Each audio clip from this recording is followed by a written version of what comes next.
Hello, everyone. I'm Carlton Tidwell, President and CEO of the Terrell Chamber of Commerce, and we want to welcome you to this informative session in hopes to help all of our small businesses in Terrell. With me today is Ray Dunlap, President of the Terrell Economic Development Corporation, who will introduce our guest. Thank you, Carlton. We have the privilege today of having James Weaver, a Terrell resident who is also an expert in business turnaround. Mr. Weaver graduated from University of Texas and began his career with Johnson & Johnson. While at Johnson & Johnson in marketing, he spent time in the factories learning their manufacturing process, which made him more effective in the marketing program.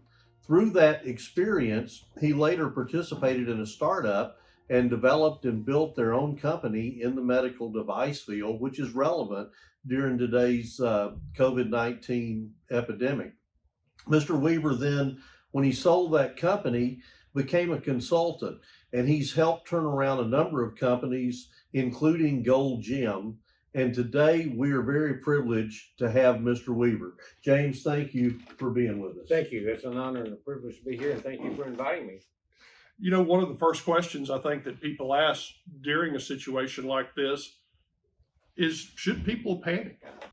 Well, the answer to that, Carlton, is never panic, because people can see fear in your eyes. And so, in dealing with this situation, as I've talked to a lot of people that are in small businesses and are facing this challenge, a lot of times this challenge is outside of our control. We've encountered depressions, and we've encountered recessions and business situations that we can't control, but we've never had a situation where our entire cities and states and parts of our government are completely shut down. So it's important to us as business owners and leaders of our community and leaders of our company and leaders of our people that we not panic and that we not show fear. You know, fear is the only thing we have to fear is fear itself. And what people fear are the unknowns. And that's what we're facing now. We're facing things we don't know how to deal with. But what we do know how to do is to deal with our company, our people, and our environment.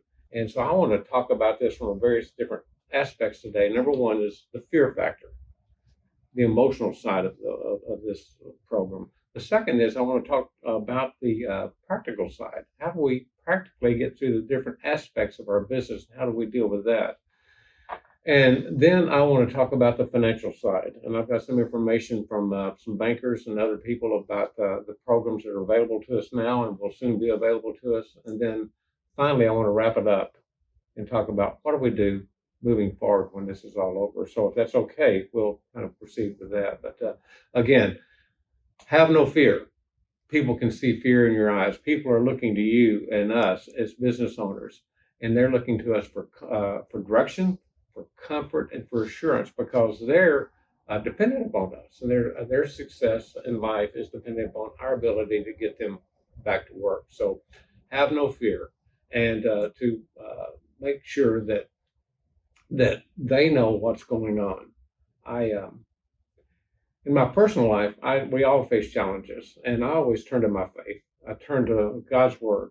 There's nothing more convincing and more comforting than turn to God's word, because he tells us that if we will just humble ourselves and pray and seek his face and turn from our wicked ways, he'll hear our prayers. He'll forgive our sins, and he'll heal our land. And our land needs healing. He tells us we can do all things through him. He tells us that my God is able to take care of all these things according to his riches and glory. And the one that my pastor preached on, and our church is doing video sermons now. Last Sunday, he spoke on a verse out of John 16:33. He says, "In me you will have peace, for in the world you will have tribulations, but take heart, for I have overcome the world." So all we have to do is manage ourselves and manage our people, and do it with confidence, the confidence that comes from our experiences and from our knowledge that our God is on our side. James, you talk about people, and one of the biggest decisions that employers face is employees. Right. Do I stay at full staff? Do I lay people off? Do I reallocate resources? Would you mind leading us through some of the process of making those decisions affecting your employees? Absolutely. In my opinion, and I've said this often, and I heard this, I think I stole this from someone in the early days, but it says when you look at a balance sheet, the most important asset you have is not on the balance sheet, it's your people.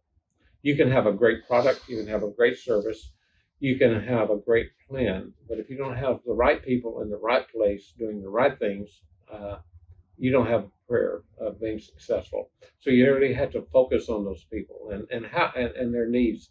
And my number one objective in this situation in the past and in this situation would be to keep our people at work, use whatever resources available to keep them working, if nothing else on a part-time basis. And we know that a lot of people are working at home. But I also know this, as a result of what's going on, I think we're going to learn things that we didn't know before. We're going to learn different ways of managing our business. We're going to learn that we don't have to be in an office 24/7. We don't have to have access to the boss's direction all the time. But through Zoom, which is an incredible way of communicating, and I just recently became aware of it. And it's an app that you can sign on to, and you can include as many people as you want, and you can visually and audibly communicate with them. And I happen to like it because I'm a deacon at our church, and we had a deacons meeting this last week, and it normally lasts an hour and a half, and we got it done in 40 minutes. So the advantage is, because it's 40 minutes of what it allows, unless you go ahead and pay extra. So, but just communicate with your people. Let them know what's going on. They're as fearful or more fearful than we as business owners are. And so they're in the dark and they're counting on us. But at the same time, the employees are a great source of information. In many ways, they know more about our business than we do. And that's good because in running a business, I always wanted a financial guy that knew a whole lot more about balance sheets and income statements than I did, or a marketing guy that knew more about, a girl that knew more about marketing and sales than I do. I wanted to be the leader, but I wanted people to surround myself with people who were certainly more knowledgeable of what they do. So take care of your people, listen to your people, seek their advice, communicate with them. And what I found is they're a great source of information. I love the philosophy of Sam Walton. He started a little company called Walmart. And Sam had a philosophy of managing by walking around. Now, as a CEO or as the owner of a company, you can go to your vice presidents or whatever you want to, and you can ask them questions. How are we doing? And a lot of times you're not going to get the whole truth and nothing but the truth. They're going to tell you what they think you want to hear. What I found is what Sam Walton did on every year, he would go around and visit with all of his Walmart stores. And he would visit with the employees, he would visit with the customers, and he would say, how are we doing? How am I doing? And they got a chance to visit with the founder and CEO of that company. And it's amazing what he learned. In my company, we had manufacturing locations. We had 9 different manufacturing locations. And I could ask my VP, how are we doing? And now things are going great. If I really wanted to know, I could get on an airplane or get in a car and go visit those unannounced so they didn't know that I was coming, and walk the floor, talk to the production people, go to lunch with them, take a break with them and say, how are we doing? What can we do better? And it's amazing. Every trip, I learned things that really enhanced our ability to be more efficient. In manufacturing, we made millions of products. If you cut a second out of each one of those, that adds up. So just talking to the employees, listening to them, relying on what they have to say, and letting them be a part of the solution. One other thing on employees is if worse comes to worse, Yeah. and a company is forced to cut payroll, Yeah. how should they evaluate which employees to keep and maybe which employees to furlough? Well, every employee is an important has an important role in your company. Let's just face the facts. We have A performers, and sometimes we have B and C performers. And my objective, especially in these turnarounds that I would go to, is I found that if you've got a C performer, sometimes it takes more time to turn a C performer around than it does to just enhance the A performer. And so really promote those people that are doing a good job. If you can't keep them employed full time, put them on a part time basis. And we can talk about this a little bit later in this presentation as we talk about the financial end. But I was listening to our president yesterday, and I really appreciate the things he and his people and what Congress is doing to deal with this. But he said, I have two goals in mind.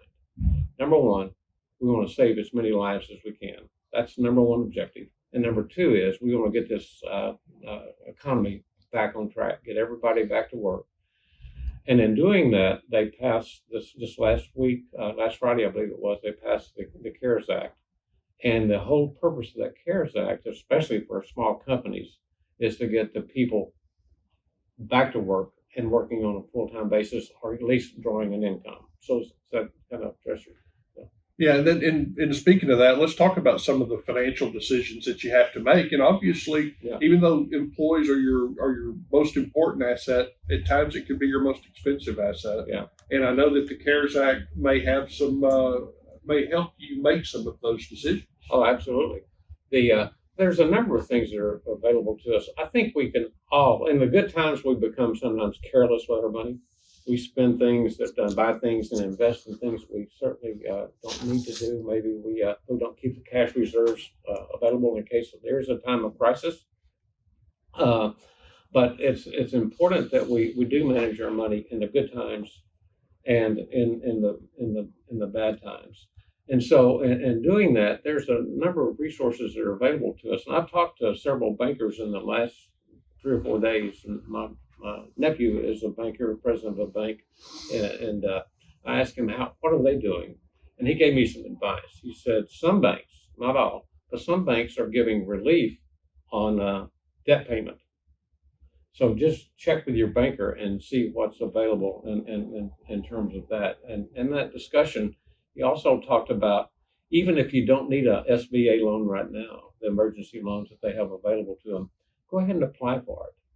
He said it takes sometimes weeks and sometimes months to get those things approved. So go ahead and get it approved. Whether you need it or not, then don't execute it. But jump the gun. Timing is very important right now. No one has unlimited cash resources to stand through months of this situation. So call on that. Other suggestions that he had were very valid, and that is, don't be afraid to ask. Don't be afraid to talk to your landlord and say, hey, things are tough. I'm here for the long haul. Are you willing to give me some relief on my lease payments? I'll come back and I'll pay you full. Same thing with the banker, because as I said earlier, they are giving some relief on whether it's principal or interest or both short term on loan payments. Go to your vendors and ask them, I have some outstanding invoices, so can I put those on hold for a while? I will pay you, but I'm in difficult situations, so don't be afraid to ask. But as far as the CARES Act is concerned, banks and the ones who deal with the SBA, not all banks are associated with the SBA, but most of the larger ones are. He said that they have been instructed, and we have been instructed, to expedite these loans. There's not going to be all the background checks that normally are asked for. There's not going to be all the testing. And as he said, you don't necessarily have to prove ability to pay back at this point in time.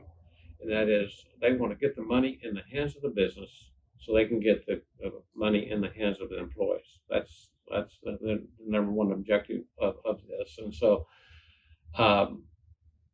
call on your banker and realize he's got many customers. My nephew said he's on the phone from 8 o'clock in the morning to 10 o'clock at night. Be patient, but don't be afraid to call and ask, because they have wonderful advice. The other thing he told me, because I know there's a relationship between revenues in the bank, your deposits, and your debt. And he said the FBA, the EPA, the Small Business Association, and the federal government has lowered that ratio, saying, make these loans. Don't worry about the ratio. We'll take care of that. So just fulfill these loans and get the money in the hands of the people. Does that help? Yes, yeah. Very much so. Yeah. In talking about this, using peers, is it wise for especially small businesses, to reach out and talk to other small business owners that are doing the same thing and share ideas and peer groups? Is that a wise move in a time like this? Oh, absolutely. Even your competitors. It's to me, it's wise in a good time to look around and see what other people are doing, and not copy them, but learn from them. But especially today, you guys know this. We're in this thing together.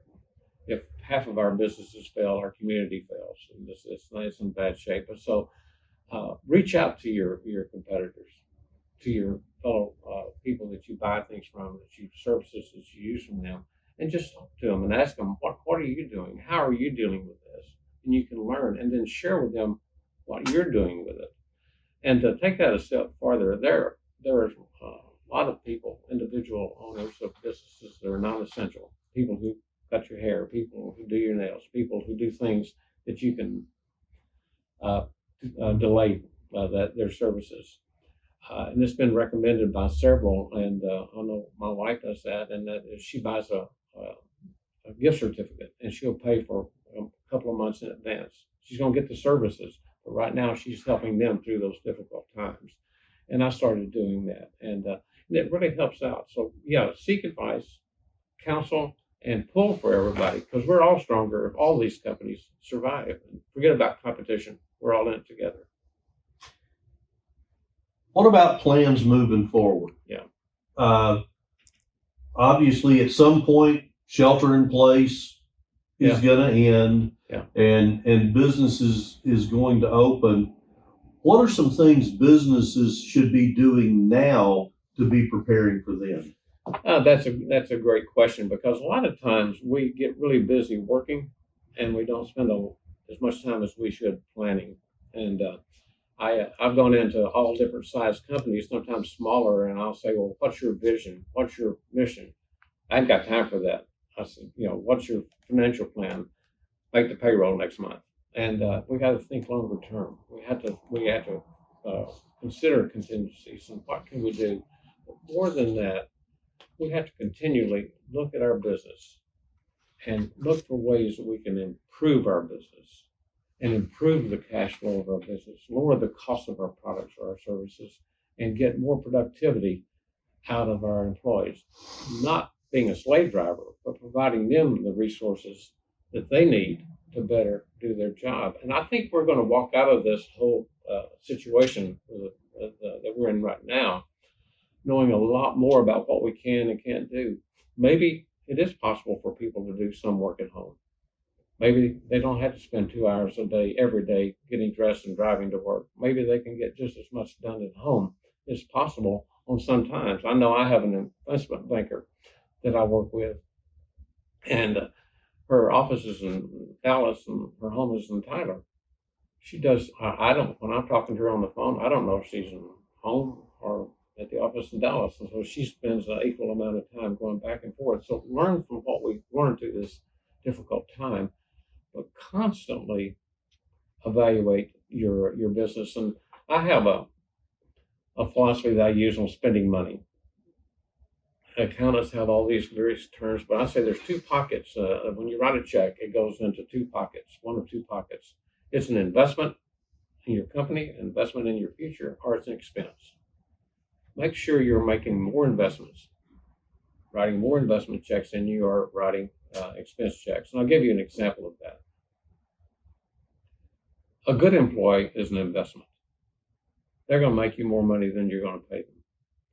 Underperforming employee is an expense.